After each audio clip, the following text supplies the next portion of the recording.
Like, I honestly thought there was a 0% chance of that happening. Yeah, I mean, I think I said if that happened, he should be fired before the next game. I still stand by that. I guess we owe R. Cathelza an apology. Yeah, well, half an apology. Because Garland still played like what did he play, 39, 40 minutes? Yeah, 39. Which is still not enough.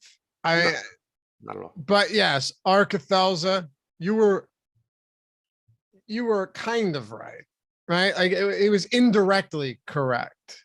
Yeah, there were a few, the people in chat, there was him and a couple others that for some reason believed Rajon Rondo was going to play 20 plus minutes were correct for some strange reason. What's going on, everybody? Welcome to the Awesemo.com NBA strategy show. First round, second wave of the play-in games tonight. Coming off the first one yesterday. I'm Dave Loughran at Lafy_D on the Twitters, LOUGHY_D for those of you podcast listeners. Joined by Adam Scherer at Ship My Money DFS. And like I said, I could not have been, both of us could not have been more wrong about Rajon Rondo's playing time. He played more minutes in the first half than we thought he would play the entire game. And I will be honest with you. Now, this is not to make excuses. This is just, the line of thinking. I still have no idea what JB Bickerstaff was doing. I don't know. I mean, like, I get that there weren't good options. Like, your options include Okoro, Chetty, Lamar Stevens. It was just bizarre that, like, Stevens only played 7 minutes after he was pretty much the guy down the stretch during the regular season, like, that was getting closing minutes. But then also, like, you can just play the bigger lineups too, where like Love is out there with Markkanen and Mobley, and you have Garland and LeVert in the backcourt. So it was really weird that they went to that. I mean, listen. Somebody said Stevens was asked. He played 7 minutes and scored 7 points. What do you want him to do? Yeah, look, dude, Rondo did nothing through the first half, and he came back out and played a bunch. It happens. It's strange. Sometimes when you think you've got things that make sense, then the coaches will do things that to them make sense. And to us, we didn't see coming. So, yeah, I mean, I think the only takeaway is that we should be jamming in Isaiah Thomas tonight. For those of you in chat who are on the Rajon Rondo train, well, you are right. We were wrong. Get that out of the way. But at this rate, we got 2 games. So we move on. We look forward. Garland trash. Not sure what game you were watching. Didn't he have like 36 points? Yeah. He single-handedly like brought them back in the second half. when The he got back to play. problem is, like, from a DFS standpoint, he was, whatever. So I think that's obviously going to be something that people look at. But if you're actually looking at his overall performance, no, he wasn't bad at all. If Garland didn't play that game, they're not even remotely competitive. Yeah, he had 34 points on 54% shooting and 50% from beyond the arc. He was 5 of 6 from the free throw line. How is it strange and make no sense when a bunch of people were on Rondo? Because the people that were on Rondo are morons. Like, just because you say that it makes sense to you that Rondo is going to play a lot doesn't mean it actually makes sense. Yeah, and I'm not arguing about it. I just said we were wrong. And no, he's saying yesterday. No, he's saying yesterday people were arguing that Rondo was going to play more minutes. So that when Rondo did play more minutes, why was it weird? Right, because to me it doesn't make sense. Right. Or to you it doesn't make sense. To them it did make sense. I mean, that makes no sense to me. I don't know, whatever. Why are there different sides of why are there two sides or however many sides to a political spectrum? People disagree on everything. Something might happen. People still don't think it makes sense. JB Bickerstaff did, and so did some of chat. Playoff Rondo is not a thing. God, this is going to be an annoying show. What did someone say? Playoff Rondo is a thing. I'm guessing that's why they dusted him off. Yeah, one of the worst players in the NBA just magically becomes good in the postseason. I mean, if that was Bickerstaff's logic, if his logic was just, hey, playoff Rondo, then that's something that I wouldn't have seen coming, and I will miss again for sure.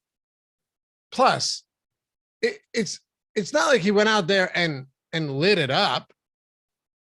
He shot 37. He thought he was 1 for 5 from 3. He had a decent amount of assists. Played 9. Played 26 minutes. But I'm saying in 26 minutes, that's, modest production. I mean, yeah, he did. He wasn't good. Like, I don't know. It's unimportant right now. We'll move on. Hit that thumbs up though if you haven't done so yet. Subscribe to the channel. Appreciate everybody hanging out with us each and every day. We're 75,600. I'm just going to keep counting. And if you want to join, hit that join down below. Get the free super chats each month, the custom emojis, sweet badges. There it is. Steven iced out with the 12-month badge. Got a bunch of them now. They just keep coming. And we'll always prioritize your comments, questions along with our Discord and do some other cool stuff along the way that we're able to do with the team here at Awesemo. Anyway, Charlotte and Atlanta, San Antonio and New Orleans. Let's dive straight into this one. The Hornets 5-point dogs. 235.5 total. Should definitely be a high scoring game. Like, 2 good offenses, 2 bad defenses, 2 teams that'll play at an elevated pace. This is one that you would expect to see a lot of scoring. Should be pretty popular. But then at the same time, Spurs and the Pelicans could also get us there. When it comes to Charlotte, you've got no Gordon Hayward. How do we want to approach a team on a 2-game slate? Trying to think of the best way to phrase this. Where usually it's always like, yeah, Rozier and Bridges are pretty similar. LaMelo's good, but there's so many other top tier options. That's not really the case today. And we're seeing price points on guys like Rozier and Bridges come down considerably from where they were in the regular season. Yeah, this slate looks a lot different than yesterday's in terms of pricing. Yesterday we had talked about Durant being at one of his most expensive price points of the year. Today, the most expensive guy on DraftKings is Murray at 10.8. That's relatively cheap for him. Young at 10.6. So, and then you have like a bunch of really good mid-range guys, whereas yesterday you didn't have that many good mid-range guys. You had guys like Drummond, the centers on the Clippers, outside of, I guess, like Edwards and Russell, there wasn't a lot in the mid-range. So I think it's a totally different slate, and it does make a lot of guys on Charlotte look good, in particular Ball, Bridges, and Rozier. Like, all 3 of those guys should play a lot of minutes here. They're all good enough point per minute guys. LaMelo's around 1.4 DraftKings points per minute in the games without Hayward this year. Bridges and Rozier are both around a fantasy point per minute, and it just wouldn't be surprising at all if, any or all of those guys get 38 to 40. All right. Suavelas asked you if you did not see the games yesterday because veterans play more in the playoffs. Yeah. Apparently you responded to that one. Yeah. I don't know. I feel like chat is going to turn me into Josh today. Don't let it happen. Don't let it happen. How many people do you have? How many players do you have in the projected rotation for Charlotte? Um, I Like mean, essentially, are there any deep bench guys or not deep bench guys that make a decent amount of sense today? so you do have four guys, five if you include Plumlee, that are 4K or below. Um, so from like a dart throw standpoint, I think you can go to these guys. You do have, a true center in Atlanta as well. So I think it's less likely that Charlotte closes with PJ Washington at the 5. They still could, but I think there's a better chance that you get a little bit more run from Plumlee and Harrell combined. So both of them being cheap, I think in tournaments it makes some sense. Cody Martin at 3,700, Oubre at 3,900. I don't anticipate either of them playing a ton of minutes, but if Oubre gets hot, maybe he steals minutes from somebody. Probably PJ Washington in that case. They're cheap enough where I don't mind getting to them, but it's kind of rotating through them more so than picking one and saying like this is the guy. Yeah, right. But I think like $3,500 Montrezl Harrell has got to be the best value on this team, right? I mean, well, the thing too is that Mason Plumlee's price is really cheap now too. Do you think you can make an argument? And we haven't talked about the second game yet. It's still a preliminary look here, but do you think you can make an argument that on a 2-gamer you could play both Harrell and Plumlee together? Yeah, I mean it's still not like my preferred thing to do, but they are cheap enough that on a 2-gamer I don't hate it. You do have other good center options, which is a little bit of a problem. Like yesterday, you didn't have that many good centers. Today you have Capella, you have Joval, you have Pirtle. So the opportunity cost is relatively high for a 2-game slate. But yeah, they're cheap enough where I don't hate it, but it still wouldn't be like if I'm playing one lineup, it wouldn't be what I really want to do. But in like 150 max, I'm probably not going to set a rule against it. Okay. Man, how about that Towns foul trouble yesterday? That is something else. And then people that might have played Naz Reid hoping for that, still he gets 21 and a half minutes and still does very little. It was an odd game. Very odd game. Vanderbilt did get 27 too, but yeah. 24 minutes from Towns. Oof. Yeah, just massive foul trouble. Massive foul trouble. I mean, 24 minutes in a huge game like that is not what you're looking for, but they got the dub. Anyway, among the top tier guys today, just to look at this, zoom out a bit, you have Murray, you have Trae Young, you have LaMelo. I guess I could throw McCollum into the mix, but really LaMelo, Trae Young, and DeJounte Murray. Is LaMelo your number 3 among those guys? Yes. He is cheaper too, noticeably cheaper. Yeah. I mean, you can throw McCollum in there too at that's right, yeah. 9K. But yeah, like it doesn't even really have to do with LaMelo. I think he looks good. It's just that, it kind of reminds me of yesterday when you had Towns, George, Garland, all those guys were like Kyrie. They all look good. But I do think that LaMelo is a little bit behind the other guys. Okay. What else do you want to talk about from Charlotte here? I mean, not a lot. Like, I really think that everybody in the rotation is at least playable, because they are so cheap.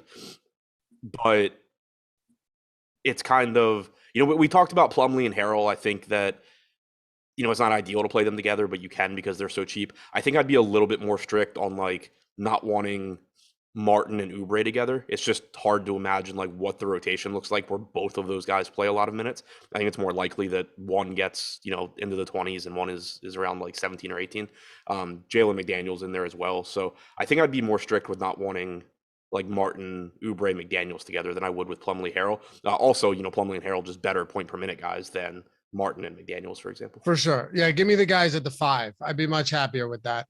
By the way, free tools today.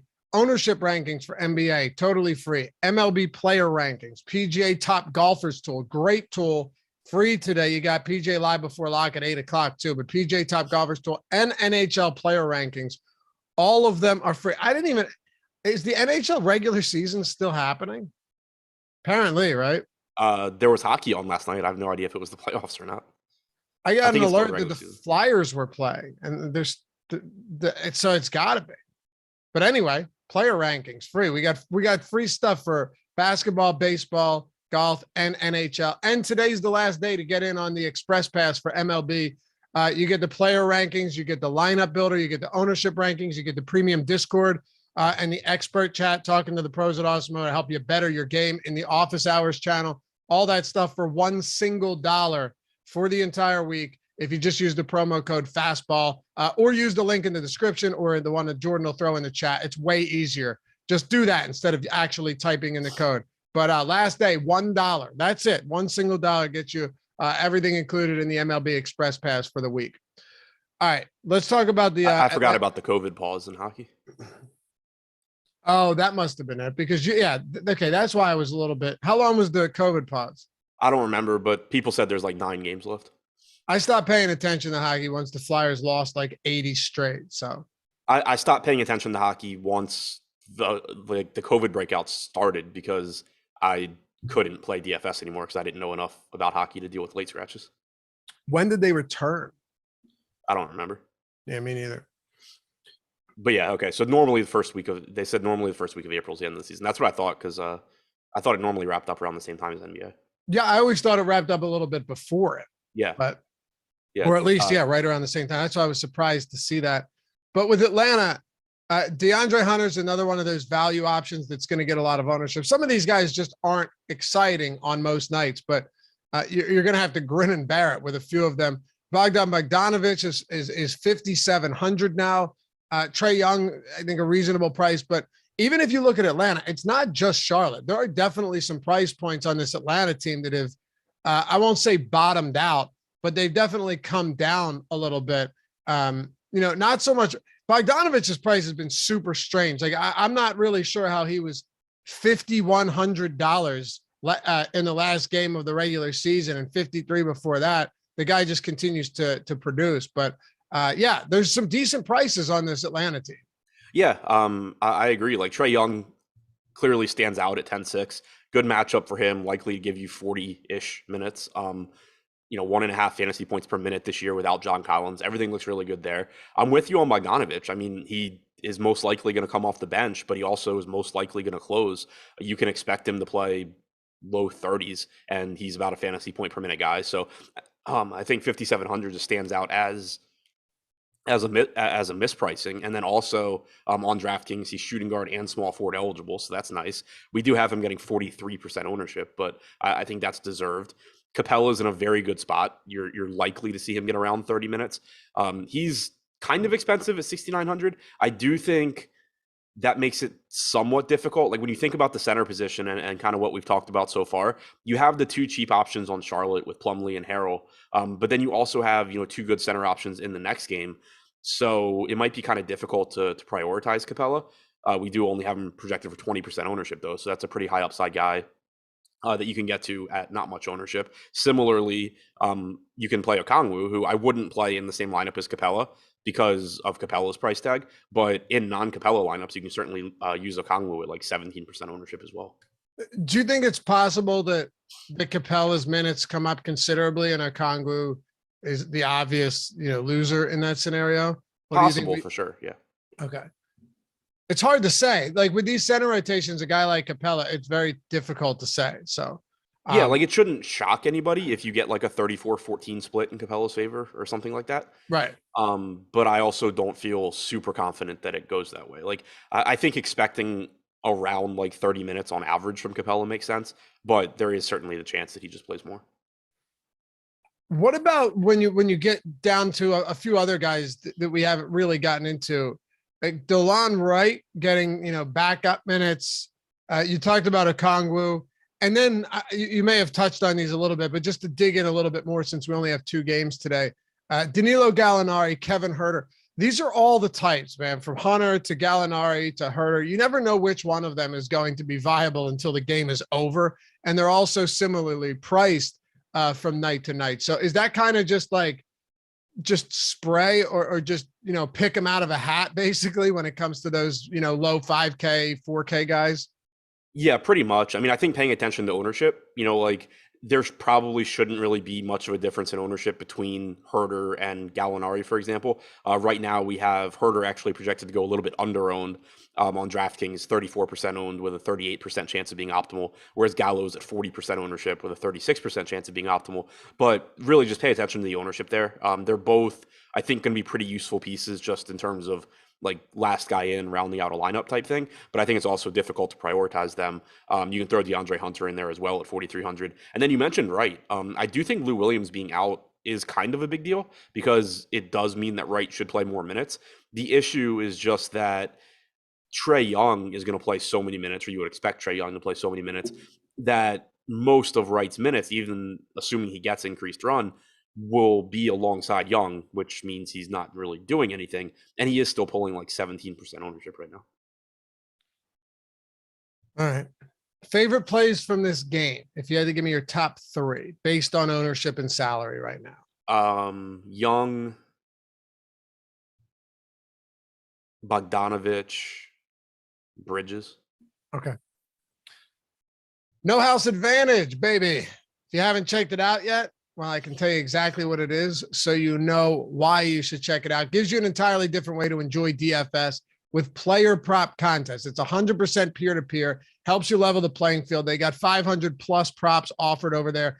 And every single new user, no matter who you are, gets a $25 deposit bonus with the promo code Awesemo, AWESEMO. You got mass entry capability, big prize pools. And here's the big thing. Over at awesemo.com, you have the No House Advantage projections. They're free every day of the week. You have the optimal lineup tool. That's also free to help you get an edge over at No House Advantage. And all of the props are static. They do not change throughout the day. So you can take real advantage of something like that if you're paying close attention. Compare what they have against our tools. You can use Odds Shopper for that, where we have the projections and the expected win rate already up there. All you have to do is build lineups. You're building lineups with no salary, and you're taking the over or the under, no juice on either side of that. And the ones you're most confident in, put at the top of the lineup. Ones you're least confident in, go at the bottom. So it's the same thing as anywhere else, except in this case, it's with props. You can use all the research you did for DFS and parlay it into this over at No House Advantage. Use the free tools. Use the promo code Awesemo to get $25 when you sign up. Download it in the App Store, Google Play Store, or go to nohouseadvantage.com. All right. Let's flip it over to the San Antonio Spurs. So DeJounte Murray, absolute stud. Guy's going to play considerable minutes today. Already was to close out the season. I mean, this team kind of came out of nowhere when you think about it to get into the playing games. You're muted. Yeah, and we got really encouraging minutes from Murray in that last game, which didn't matter at all. But he had the illness. We didn't really know what he was going to look like conditioning wise. Comes back, plays like 32 minutes in a game where he was supposed to be limited. Yeah. Really encouraging sign going into the postseason. And like you were saying, just absolutely phenomenal, fantasy producer, real life player, all of the above. Averaging around the fantasy 1.5 per minute without Derek White on the floor this year. Yeah, I mean, nothing negative at all to say about DeJounte Murray here. Probably sees a decent amount of Herbert Jones, but kind of like we talked about yesterday with Paul George, would I rather Murray not be defended by Herbert Jones? Of course, but I'm also not going to go crazy like docking points from DeJounte Murray in an overall good matchup. And yeah, Tank the Shy Guy, he said Seth is officially dead to me. What a dreadful performance from Seth Curry. Did you see his final line last night? Yeah, I loved it. It really helped me out. Yeah, I would imagine. Yeah, if you don't have Seth Curry, but if you do have Seth Curry, what was he? 0 points and a rebound, and he's like 0 for 4 across 34 minutes or something insane. Yeah, it was something like that. I don't know how much I had in large field, but I know in like the 1K on DraftKings, he was 70% owned, and I didn't have him, so that was really useful. It was bad, but yeah. Patty Mills did beat Seth Curry. You're absolutely. Patty Mills was in the winning lineup on DraftKings. The 100K winning lineup. Patty Mills was in it. Not Rondo, by the way. All right. But again, still wrong on Rondo. I'm not going to pretend that makes a huge difference here. Anyway, I'm with you on Murray. I I think this is something you and I have talked about all the time. I just love players that even if they have an off shooting night, they can still give you 11 boards and 13 assists. You know, that's encouraging. Yeah. And he averages 2 steals per game on the year. Right. Yeah. He does everything well. And it makes it so difficult. Like, I'm sure I'm speaking it into existence now, but it makes it so difficult for him to truly have a bad game when he's going to be getting stats somewhere for the entire time he's on the floor. I agree. The rest of San Antonio, let's see what their pricing looks like, because Murray was out for a considerable period of time. Has DraftKings appropriately brought some of these salaries back down? Not really. A little bit, but not entirely. I mean, Keldon Johnson, 7K, Vassell's 6K still. Some of these guys are up there. Jakob Poeltl, 6,600, 25% ownership. That interests me. Yeah, that kind of seemed low to me, but I guess, it is. That's what I'm saying. The ownership seems low at that price. Yeah. Yeah, I mean, it is a pretty solid center position, but 6,600, I mean, I expect that you're getting 32 minutes or so from Poeltl, if not more. He's over a fantasy point per minute guy. So I do really like that price tag. I think him and Murray are the two that stand out the most from San Antonio for sure. And then beyond that, it's just kind of another team where you're just like throwing darts at a lot of guys. If this were a bigger slate, I'd be pretty comfortable ignoring the rest of San Antonio, but with it being a 2-game slate, you're obviously going to be playing them. Keldon Johnson's probably playing upper 30s in minutes. He's around a 0.9 fantasy point per minute guy at 7K. Not the best price tag, but somebody you can use, especially I assume he's going to get less ownership than like Bridges, for example. Right now we have Bridges at 48%. We have Johnson at 32%. So that's a spot where, he's still not low owned, but he's lower owned if you needed to save a little bit of ownership in any given lineup. The Devin Vassell, Lonnie Walker, Josh Richardson pieces, they all have upside if they get hot and if the game breaks right. But I'd be pretty careful playing them together, because when you think about the closing lineup here, you're going to have Murray, you're going to have Poeltl, you're most likely going to have Johnson, and then you're probably just getting 2 of Vassell, Walker, Richardson, Primo in the closing lineup. So I think that's a spot where you probably want to be using groups.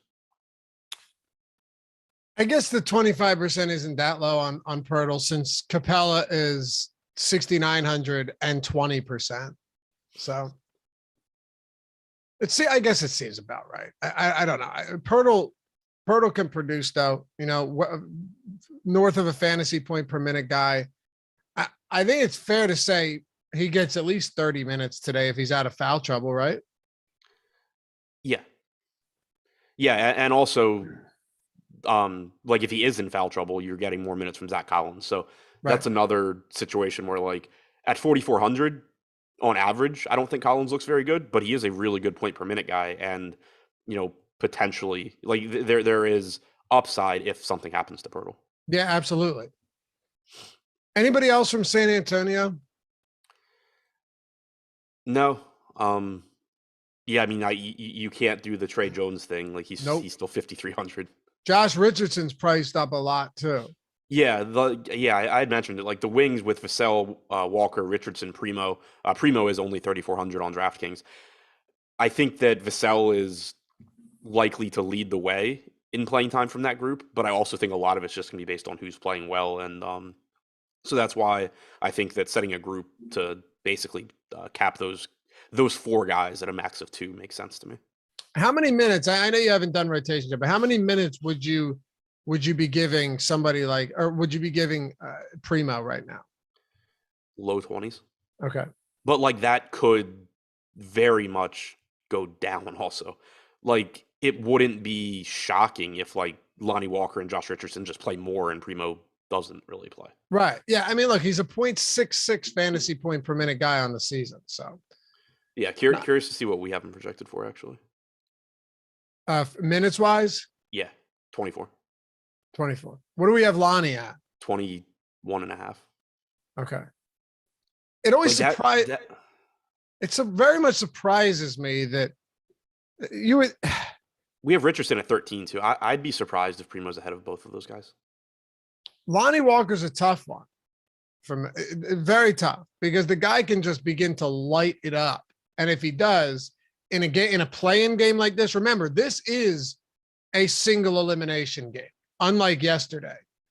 So I don't know if Lonnie Walker plays well. Does he start? Do we just leave him out there at 11% ownership? That's pretty cheap. So I know I've said this about him before, but he is kind of one of those guys that can get hot from the field, and that helps on a 2-game slate. Yeah, I think the most minutes volatility on San Antonio comes with the Walker, Richardson, Primo pieces because Agreed. Like Primo was getting good minutes down the stretch. It wouldn't be surprising if he gets into the mid-20s, but also it wouldn't be surprising either if they're like, especially, for example, they're trailing. If they're like, all right, we want Lonnie Walker out there to hopefully provide some offense. Or if they're like, we trust Josh Richardson over Josh Primo, given, all the experience that Richardson has. So I do think there's just a ton of volatility there, both in terms of if one of them plays exceptionally well, it's easy for them to pick up more minutes, but also in terms of you're kind of just guessing what Pop is thinking, which is never a fun place to be, or a place that you should be with much confidence, I should say. For sure. I agree, though. Those wings are definitely the ones that are most in flux here, which can give you an edge if you get it right. You got to get it right. But I think Lonnie's the one guy just from an overall, like, per minute, he's not bad on a per minute basis. He has the ability to get hot, and they'll just let him shoot. Like, let's not forget, there was a time too, Adam, before it was like mid-March, early March, where he was playing a lot of minutes and he was shooting at a high clip. Like, is that indicative of anything? No, but it's not like he hasn't been doing it or hasn't done it before in the regular season and after the trade deadline. So, yeah, and he's just kind of like, if they're losing, he's probably their best chance at just like somebody getting hot off the bench and bringing them back. I don't know. I just don't have a lot of confidence in the minutes there. That doesn't mean not to play those guys. It just means pay attention to the ownership and, really just, pay attention to the ownership, because I don't think that, like, you could very easily see kind of the industry come to a consensus on what the wing rotation for the Spurs is going to look like. But the reality is that none of us really know. Like, there's a lot of ways that Pop could go here. Yeah. All right. You want to talk about the Pels? Yeah. Let's do it. Hey, hit that thumbs up too. 20 away from 100. It's a morning show on a Wednesday for 2 games, but we appreciate you guys being with us. We got close to 400 watching, so I'm all about it. Also, check out our premium bets Discord. Jordan, do we have a graphic for that or a link or whatever? That'd be great. If you haven't checked it out yet, premium betting pick subscription. It's a good time to do so. If you click the link, you can subscribe to our betting picks Discord channel. As Alex Baker, Awesemo himself, you got Ben Rasa, Steve Buzzard, the Colts. They use the Awesemo's industry-leading projection models to identify the best bets available in basketball, baseball, and a lot more. And we're confident in these bets that they will be worth more than the price of admission. So click that link if you want to get in on this. I know betting's opening up in a lot of other states lately, and you've got some fun stuff coming down the pike. So if you want a free preview of our best bets too, follow Awesemo Bets on Twitter and turn on notifications. We'll be posting one free premium bet every day of the week. So check out the Best Bets Discord in the link, in the description, in the chat, wherever you want to find it. All right, let's talk about the Pels here. Well, CJ McCollum is one of the highest priced guys in the slate, rightfully so. He's been a stud. Brandon Ingram is probable, by the way, in case anybody was wondering. How about CJ McCollum played 6 minutes last game? Yeah, was that like a contract incentive or something? I don't. 6 minutes is still weird. It was very weird because Jonas Valanciunas played 5.5 minutes in that same game. So McCollum was like, "Yeah, I'm gonna." He had tweeted and then deleted something that said he was gonna play, but he was expected not to play a lot, and then he deleted Jonas didn't play at all. What? Jonas didn't play at all unless. Oh, that was 6 minutes. The game. I'm sorry, 6 minutes. The prior game he played. Okay. 6 minutes, but he was also in insane foul trouble. Yeah, my fault. Oh yeah, that was the game where he almost fouled out in 6 minutes. That was incredible. Yeah, that was incredible. I got him mixed up, but yeah, he played 6 minutes and had 5 fouls, and that happens sometimes.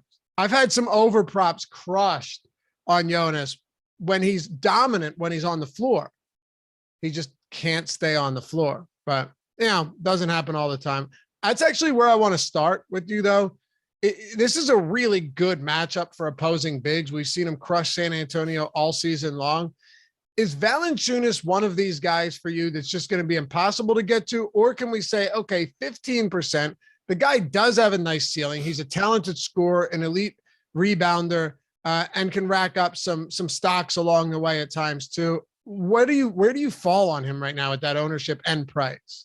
I like him in tournaments at that ownership for a couple of reasons. One, it's a really high upside guy to be getting at 15% on a 2-game slate. Like, it's fully in his range of outcomes that he just goes and gets like 50 DraftKings points at 15% owned, and you need him on a 2-gamer. But also looking at the ownership within New Orleans, 48% going to Brandon Ingram at $300 less expensive. I agree Ingram should be more popular. He has better, positional eligibility and all of that.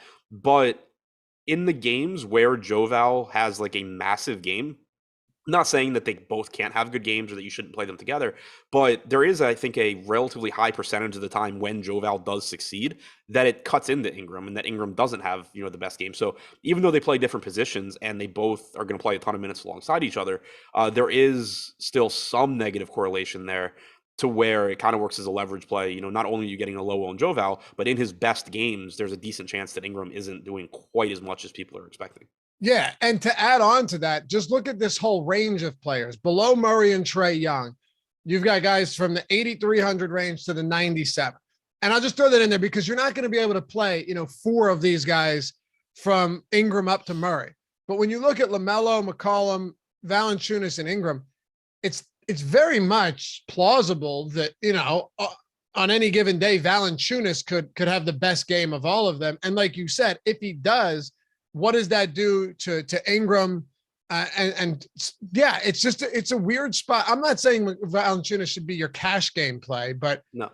At 15%, when you look at the guys that are closely priced to him, or at least in a similar range, it's not unrealistic to think that Joval could have the best game of all of them against the Spurs front court. Also, keep in mind that earlier in the season, you were routinely getting like 37, 38-minute games from Joval. So not that you're going to project that for really any center outside of like Karl-Anthony Towns, and even obviously that comes with risk.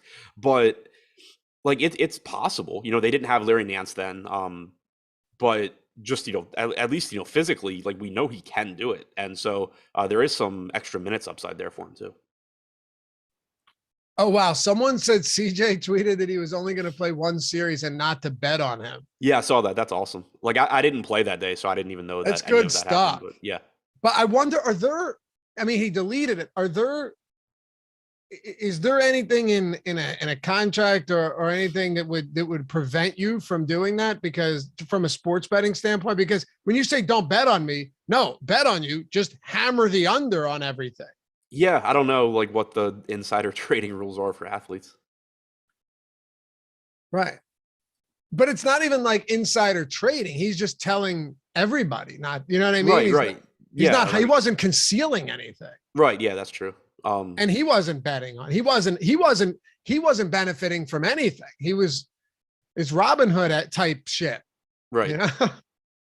I don't know. Like he deleted it. So maybe it's unethical, but that's what I'm saying. Like, I don't really know what they're supposed to say about gambling. But when you hear something like that, doesn't it kind of like the first thing that came to my mind was that's great, but it seems like you probably shouldn't do that. You know what I mean? Yeah. It's like, wow, that's really cool. And then it's like, you probably have some like old dude in the Pels front office being like, get that shit down. Oh yeah, absolutely. Especially with like sportsbook sponsorships coming out, certain books are quicker to pull things, but I guarantee some of them hung a stale line on CJ because at that point you don't repost the line, you pull it and you don't put it back up. So yeah, would have been hilarious if he came out and played 40 minutes. Yeah. I didn't look, and I don't know. Did they have lines for Drew Holiday the other day when it was very obvious that he was going to start the game, foul somebody, and leave? Because he needed for an incentive, right? Yeah, he got like $250,000 for playing. No, I don't think they didn't have lines for like anyone for Milwaukee. I don't believe because it was Giannis obvious and Middleton what was going to happen. Giannis and Middleton didn't play, right? Right. And then Drew played, but like Dave reported before the game, he was playing to hit his contract incentive. For sure. Even if they didn't do that, they probably still wouldn't have put a line out there, just because if Drew's playing and Middleton and Giannis aren't playing and your starters aren't playing, it, but anyway, Right. Brandon Ingram, you mentioned that salary or that ownership. That is really, really high. I mean, he's right now, we have him second highest projected player on the entire slate. Yeah, and that then seems kind of, oh, go ahead. I was just going to say, and then you have McCollum at 31. You have Joe Val, the big three here at 15. How do you sort through something like that where you have Ingram considerably higher than McCollum, who's considerably higher than Jonas Valanciunas on the same team? Yeah, it's kind of interesting because like I do think that Ingram's a very good play, but that's a lot of ownership when there are other options. Like even he has really useful, positional eligibility, having shooting guard and small forward. But for a 2-game slate, there's actually decent, there's some decent small forward options too. You have Bridges, who's $1,200 less. You have Bogdanovich. You can go to some Herter, some Hunter. Herbert Jones is getting a ton of ownership from this team as well. So it is kind of interesting to me that Ingram is getting that much ownership when, yeah, he is a good play. And yes, I expect him to play a lot of minutes, and I think he's underpriced. But it's not like he's clearly the number one option here. Like CJ McCollum's going to have the ball in his hands a ton. And it shouldn't be surprising at all if McCollum is the one that just goes off and has a monster game. So I like Ingram, but I do think the ownership is a little high on him. Do you think the ownership makes sense on McCollum? Yeah, I think it's a little low. Like I get that he's $700 more expensive, but there are enough cheap options on this slate that I think you can find that $700 relatively easily. It's just a situation where like I think that Ingram and McCollum from a fantasy standpoint are very similar, but I don't think that one should be like massively higher owned than the other one. Hey, you playing this MLB slate, the 12-20 lock? Yeah. Okay. We got live before lock for that too. 11 o'clock. Jordan, are we going 11 up to 12-20? I'm assuming we are, yeah. Because Adam and I aren't going till 11 here. So I don't know if we were supposed to go up against it. I don't see, but yeah, 11 to 12-20. You got Eric Lindquist, Chris Pinnell. Those guys are taking you up. Should be a fun show. Oh, Tyler's producing that one anyway. Okay, so we're straight. But yeah, check it out. 12:20 Eastern time lock for MLB as well. 12:20. You've got 6 games on the slate. This will be fun. Everything starts. I love these type of slates, Adam, where everything starts within an hour from each other. First game starts at 12:20. Last game starts at 1:10. Get it out of the way. Yeah, those slates are fun because you don't have to sit around waiting for lineups. Like late swapping in baseball is such a pain in the ass. Yeah, exactly. Oh, dude, they're smart that they're not doing the 12 o'clock starts and the 4 o'clocks in the same slate anymore, where you won't have lineups for the 4 o'clock. So then you have to stick around, because baseball is nice where, generally speaking, you don't have to be nearly as vigilant about sticking around after your set lineups. Yeah. We did last year. We got a weird number of late scratches, and we've already had a few this year. But in general, how much was COVID related though? Yeah, I think it was a decent amount of COVID last year. I mean, this year you've already gotten Trout scratched with a stomach illness. You got Cruz scratched yesterday, but in general, yeah, you don't have to stick around. So it is nice when you get all of the lineups before lock. When was Trout scratched? 2 days ago. That's weird because he was out with an illness in spring training. Yeah. And then he played opening day. Yeah. And then he sat the next game. Huh. That's interesting. Anyway, check it out. Not only that, we got a ton of stuff today. The No House Advantage Strategy Show, they're the sponsor of this show. We got the Strategy Show at 1 o'clock with Greg Ehrenberg and Terry McBride. MLB Live Before Lock, second one of the day, 4 o'clock with Eitan Shander and Neil Orfield. Then the NBA Deeper Dive, you got Adam with Alex Baker. And then to close it out, that's not true, actually. NBA Live Before Lock with Eric and Greg. Then PGA Live Before Lock with Ben and Jason Ruslan. Jordan, how many of those are you doing today? Or you get some time off?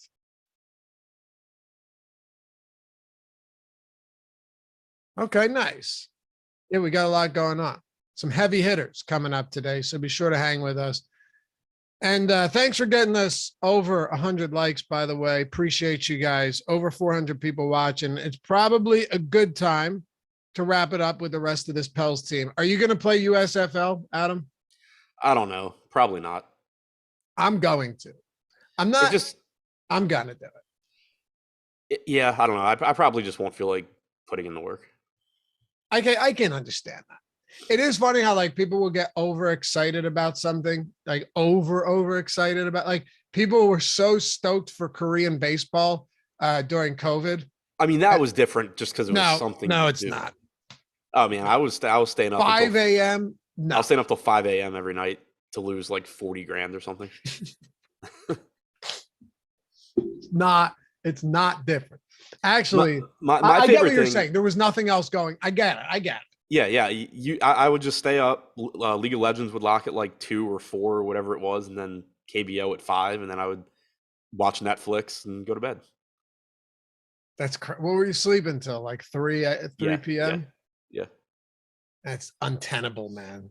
You Um, can't do that. But I'm actually looking forward to. They have 100K up top, dude. In yeah. the The opening thing for time. me, the thing that I always enjoy is like these niche sports come out, and people are always just like, "Oh, there's a massive edge because nobody knows what they're doing," and Not true. they ignore the part that they also don't know what the hell they're doing. Exactly. But that's what happens is you assume that you know more than everyone else. Right, right. Right. Which But like it's mostly me being lazy, but I like to instead say that I'm just very aware that I don't know more than everyone else, and that's why sure. I'm not going to play. Here's where I disagree.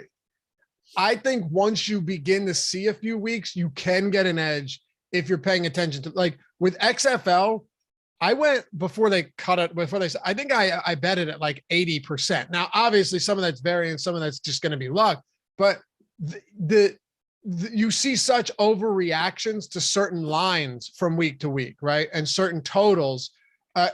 Once you get a few weeks into a season, you can start to glean a little bit more on that. But like, yeah, week one, what do you really know about these guys, or how the coaches are going to run a team and what the snap counts are going to look like?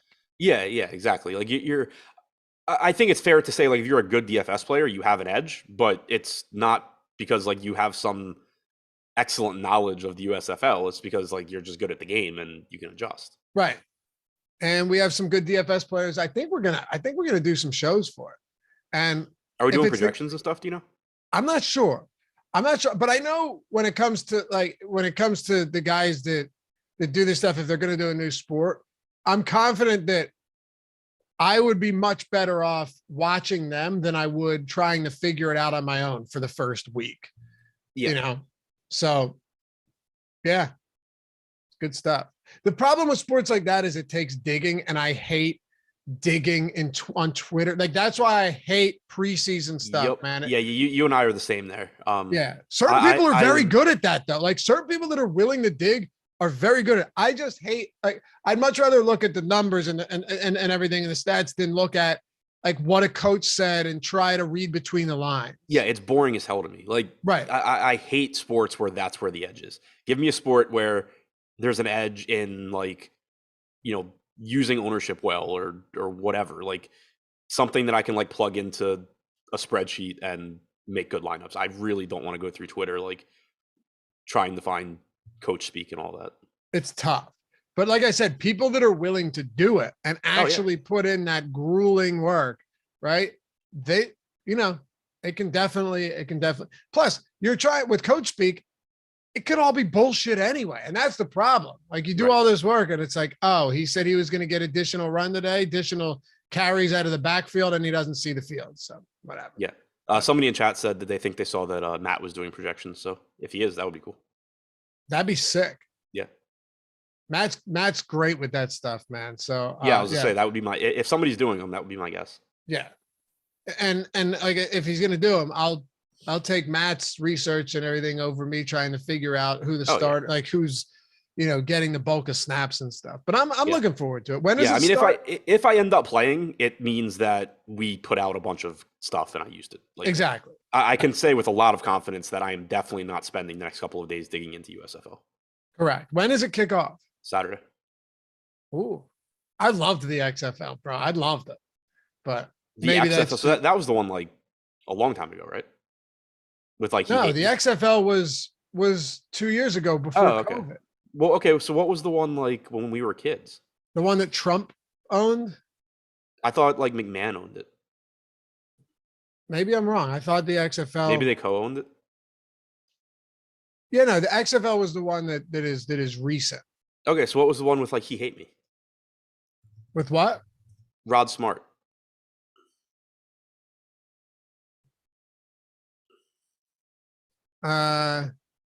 Also the XFL. Okay, so oh yeah, the XFL that was the return of the XFL. Yeah, so they had their inaugural season was in 2001, and then it stopped. Right, and then the XFL could be returning again. We'll see. Anyway, what else do you want to do with the Pelicans? Oh yeah, there's basketball. Yeah, we'll wrap it up. Yeah, I mean, Herbert Jones getting ownership, I get it. It makes sense. He's probably going to play a lot of minutes. He's 4,500. You know what you're getting there. Like, you're not getting a high usage guy. You hope that you're getting, some defensive stats. Easy for guys like that to kind of disappear from a DFS standpoint in the postseason because you're getting, even more minutes from guys like McCollum and Ingram. They're going to have the ball in their hands a lot. They're not going to be giving it to Herbert Jones unless they have to. So he's cheap enough where I think he's a decent option. Larry Nance at 3,600, I think is kind of interesting. Just, the kind of guy that can pick up minutes in a variety of ways. If Joval gets in foul trouble, maybe you get some more Nance. If Jones gets in foul trouble, maybe you get some more Nance. Same for Hayes. So nothing else that I would prioritize from the Pels, but Jones I think is a little bit underpriced, and Nance I think has a path to success as well. Yo, which was the league before the XFL? I'm sure the chat can just tell me right now. It was USFL. Like a year. Which one? Are you talking USFL? It was like a year or two before the XFL. Was that USFL again? That was the one where like Trump tried to buy a team or no. I'm talking about like a year or two before the reboot. This reboot, the 2020 reboot. Was it USFL? Which was the one where players were just like left at their hotel rooms with no transportation home. They weren't getting paid. Remember that? Yeah, it was like the American Football Alliance or something. Dude, Trent Richardson was in it. Yeah, I don't remember what that was called. The AAF. Yes. The AAF. American Alliance of Football. Yeah. Where they just stopped paying them. It was crazy. And legit dudes weren't even getting airfare, nothing. And they're already not getting paid shit. But that was a crazy one where it was basically just like, we don't have any money, time to go. And it just disappeared. Trent Richardson, all-time AAF touchdown leader, I think, because they played like 3 games. But yeah, that was something else. Anyway, anything else here before we go? We got a lot coming up tonight anyway, but any final thoughts on this slate or anything in life in general, Adam, before we head out? No, I think that covers it. Dude, Humboldt, real quick. Humboldt just mentioned something. I saw a YouTube video for some reason popped up and recommended. I guess because they thought it was the same as the other like football and basketball stuff I was watching. Do you remember the lingerie leagues? Yeah, I mean vaguely. Like I remember they existed. I don't remember anything. I've never watched a game. I knew it existed. Like you said, knew it existed. Never watched a game. Wildly uninteresting to me. I've always thought that stuff made no sense, especially in this era where, what's the point, right? It's not like they're hot, but it's not good football. And you get where I'm going with this. Other outlets for other things. Like, what's the point of doing all of that? But apparently this was a thing for a while. These girls would like fucking tackle each other. You have to see it. Yeah, pull up the clips. Or do you remember arena football? Vaguely. And like I vaguely remember NFL Europe. Arena football was the real short field. And it had like the padding. It didn't have like the walls and guys would like fall over them. Yeah. Yeah. It's the one that had the walls. It was crazy. Anyway, appreciate you guys. We'll be back. A lot of stuff coming up today. This is the Strategy Show presented by No House Advantage. Peace. Yeah, arena football was nuts.